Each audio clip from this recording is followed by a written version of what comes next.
Good morning student. भाई यहाँ पर हम लोग सबसे महत्वपूर्ण चीजों को देखने वाले हैं। भाई रसायन विज्ञान का सबसे महत्वपूर्ण चीज भाई जिनको संयोजकता का ज्ञान नहीं होता है, ब्लॉक का ज्ञान नहीं होता है, भाई आवर्त किस आवर्त में रखे गए हैं इन सबका जिनको ज्ञान नहीं होता है, भाई सभी चीजों में समस्याएं आती हैं। चाहे वो समीकरण बनाना हो, चाहे किसी का सूत्र बनाना हो, सब में समस्या आ सकती है। ठीक है ना। तो भाई हम लोग यहाँ पर सबसे पहले आवर्त सारणी में ब्लॉक को देखेंगे। भाई कौन से ब्लॉक होते हैं कितने, ठीक है ना। भाई आपकी संयोजकताएं कितनी होती है, इन सब चीजों के बारे में यहाँ पर देखने वाले हैं। ठीक है ना। तो भाई सबसे पहले हम लोग शुरुआत करेंगे, यहाँ पर ब्लॉक की शुरुआत करते हैं यहाँ से कि आपके ब्लॉक जो है वो कितने हो रहे हैं यहाँ पर। ठीक है ना। ठीक है भाई, तो यहाँ पर आते हैं। सबसे पहले ब्लॉक पर आवाज नहीं करेंगे। जो आपके ब्लॉक यहाँ पे बन रहे हैं वो आपका यस पी और भाई आपका यहाँ पर हो जाएगा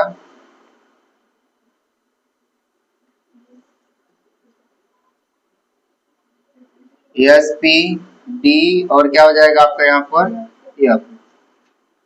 जो आपके ब्लॉक होंगे भाई 4 होंगे यहाँ पर ना। कितने ब्लॉक हैं भाई, एस पी डी एफ। अब भाई इसमें हम लोग आते हैं कि भाई कितने कक्षक होते हैं और साथ में कितने आपके इलेक्ट्रॉन होते हैं। तो पहले हम लोग यहाँ पर बात करेंगे एस ब्लॉक के बारे में, ठीक ना। भाई एस ब्लॉक के बारे में कहेंगे तो भाई इसमें जो आपके एस ब्लॉक के भाई कक्षक, बात नहीं करना है, ध्यान पूर्वक समझना है। तो एस ब्लॉक के जो कक्षक होंगे भाई वो आपके कक्षक होते हैं। और भाई इलेक्ट्रॉनों की संख्या कम से कम और ज्यादा से ज्यादा, कम से कम जो इसमें इलेक्ट्रॉन होते हैं वो 1 होते हैं और ज्यादा से ज्यादा जो इलेक्ट्रॉन होते हैं वो कितने होते हैं आपके 2। इलेक्ट्रॉनों की संख्या कितनी होती है आपकी, 2 इलेक्ट्रॉन होते हैं। ठीक है ना। भाई एस ब्लॉक में आपके कम से कम 1 इलेक्ट्रॉन और ज्यादा से ज्यादा आपके कितने इलेक्ट्रॉन होते हैं, 2। भाई इसके बाद आपका आता है पी ब्लॉक। पी ब्लॉक की ओर चलते हैं। तो भाई पी ब्लॉक के भाई जो कक्षक होते हैं आपके, ठीक है ना। तो पी ब्लॉक के जो कक्षक होते हैं वो कितने होते हैं आपके यहाँ पर,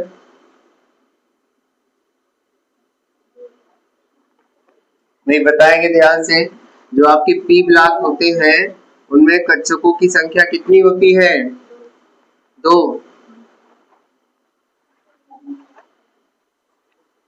कक्षकों की संख्या भाई पी ब्लॉक के, नहीं पता आप लोगों को। पहले आपने पढ़ा होगा भाई यस जब आता है तो उसकी घात हम लोग कितना लगाते हैं, पी आता है तो उसकी घात कितना लगाते हैं। भाई वहीं से आपके जो कक्षक होते हैं वो आपके बन जाते हैं। जैसे यस आता है ना तो यस के पावर क्या लिखते हैं भाई 2, पी आता है तो पी के पावर क्या लिखते हैं हम लोग, हाँ पी के पावर भाई 6, डी आता है तो भाई कितना लिखते हैं 10 ना, और एफ आता है तो कितना लिखते हैं 14। तो भाई इसमें जो कक्षकों की संख्या है वो आपकी 3 होने वाली है। कितने कक्षक हैं, 3। भाई कम से कम आपके इलेक्ट्रॉन 1 भी हो सकते हैं, भाई 2 भी हो सकते हैं और 3 हो सकते हैं। ठीक है ना। फिर इसको पहले हम लोग 1 इलेक्ट्रॉन भरते हैं, 3 कक्षक होते हैं तो सब में 1 इलेक्ट्रॉन भरते हैं। फिर भाई इसमें दोबारा भरते हैं, यानी सबसे ज्यादा जो इलेक्ट्रॉन हो सकते हैं वो कितने हो सकते हैं आपके 6। इसका मतलब समझिए जब यस आएगा तो उसकी पावर कितना लगेगा 2 और जब भाई पी आएगा तो उसकी पावर कितना हो जाएगा आपका 6। ठीक है ना। फिर आपके पास कौन सा ब्लॉक आने वाला है, डी ब्लॉक। ठीक है ना। डी ब्लॉक के भाई क्या हो जाएंगे आपके यहाँ पे कक्षक, जो आपका डी ब्लॉक है ना इसमें 5 कक्षक होते हैं। कक्षकों की संख्या कितनी होती है आपकी 5, 1 2 3 4 और एक यहाँ पे कितने हो गए आपके 5। अब इलेक्ट्रॉन भी आपके 1 2 3 4 और कितने हुए आपके 5। दोबारा भरेंगे भाई 6 7 8 9 और कितने हुए आपके 10। भाई जब डी आएगा कितने होंगे उसके ऊपर आपके 10 होंगे इलेक्ट्रॉन। ठीक ना। भाई कम हो सकते हैं 10 से, अधिक नहीं हो सकते हैं आपके। ठीक है ना। तो भाई यस हो गया, पी हो गया, डी हो गया। अब क्या कौन सा ब्लॉक बचा आपका, एफ ब्लॉक।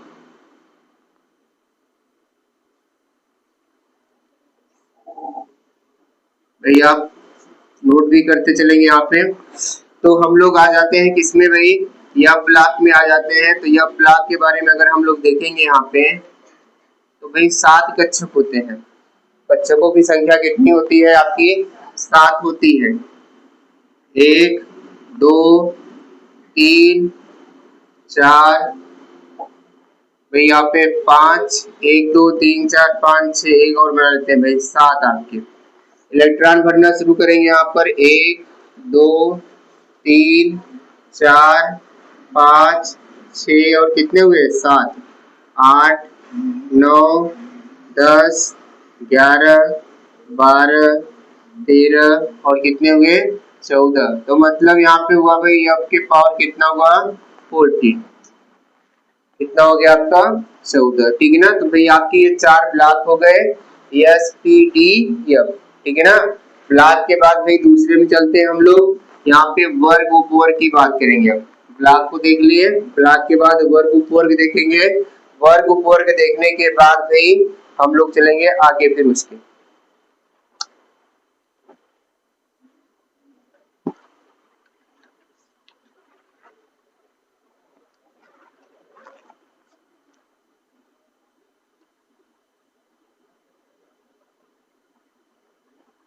पदार्थ की यहाँ पे प्रकृति को देख लेंगे। आपका होता है ठोस,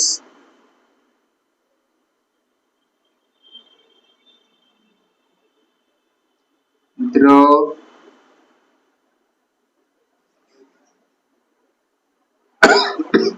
गैस। ठोस, द्रव क्या हो गए आपके? गैस। ठीक है ना। और भाई एक होता है इक्वल, होता है जली भी होता है, लेकिन आवर्त सारणी में 3 ही चीज आपके आएंगे, ठोस, द्रव और गैस। ठीक है ना। भाई ठोस जो होता है उसके लिए हम लोग सॉलिड मतलब यस का प्रतीक प्रयोग करते हैं, और जो द्रव होता है भाई क्या करते हैं, वो लिक्विड होता है, एल का प्रयोग करते हैं। ठीक है ना। और जो गैस होता है उसके लिए हम लोग किसका प्रयोग करते हैं? जी का। एक होता है जलीय,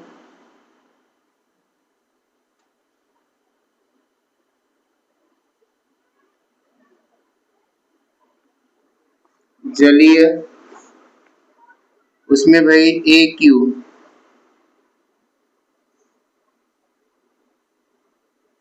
इक्वल होता है, तो हम लोग इसका भी प्रयोग करते हैं। ठीक है ना। लिखते समय क्या करते हैं, यस एल क्या करते हैं, जी और इक्वल ए जी लगाते हैं। तो भाई ये 4 इसकी पदार्थ की प्रकृति है जो समीकरण में प्रयोग में आती है। ठीक है भाई। तो ये वाला नोट कर लिए होंगे आप लोग, ब्लॉक वाला। ठीक है ना। ब्लॉक वाले के बाद भाई हम लोग यहाँ पर भाई शुरुआत करने वाले हैं अगले वाले भी। ब्लॉक के बाद आपकी आ जाते हैं वर्ग उपवर्ग। भाई किसका? वर्ग उपवर्ग। ठीक है ना।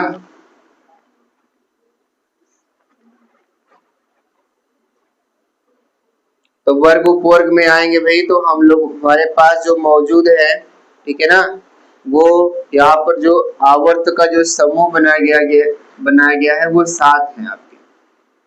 जो आवर्त की जो संख्या है उसको भी नीचे नोट कर लेते हैं। आवर्त समूह जो है आपका कितना है भाई? आपका 7 है।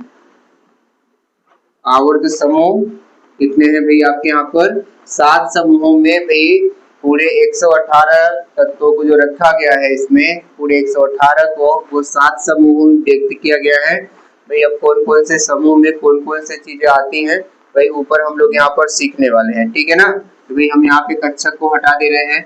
अब भाई हम आपकी शुरुआत कर रहे हैं वर्ग उपवर्ग की।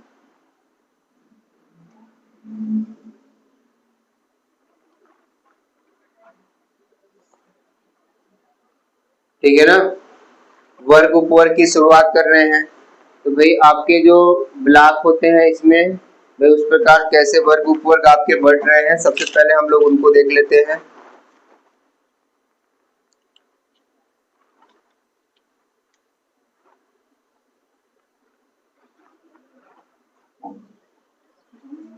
चलिए भाई पहले यस ब्लॉक में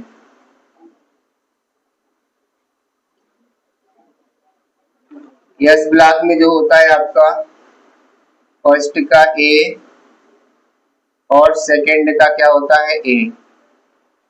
इस ब्लॉक में भाई आपका यस ब्लॉक में जो आपका होता है। फिर इसके बाद भाई आपका पी ब्लॉक आता है। तो भाई पी ब्लॉक के बारे में देखेंगे यहाँ पर कि पी ब्लॉक में आपके क्या क्या आ रहे हैं, ठीक है ना। तो भाई आपका होता है इसमें थर्ड का ए, फोर का ए, फाइव का ए और भाई सिक्स का ए और सेवन का क्या होता है आपका ए, ठीक है भाई। थर्ड, फोर, फाइव, सिक्स और सेवन, जो 8 वाला होता है वो जीरो में जाता है, ठीक है ना। अभी हम आपको सिखाएंगे जीरो में कैसे जाता है। तो भाई आपका 7 तक जाता है और हो जाता है आपका लास्ट वाला 8 वाला जीरो में हो जाता है इसका। यस पी भाई अब शुरुआत होने वाली है आपके डी ब्लॉक की। इसकी शुरुआत होने वाली है डी ब्लॉक की।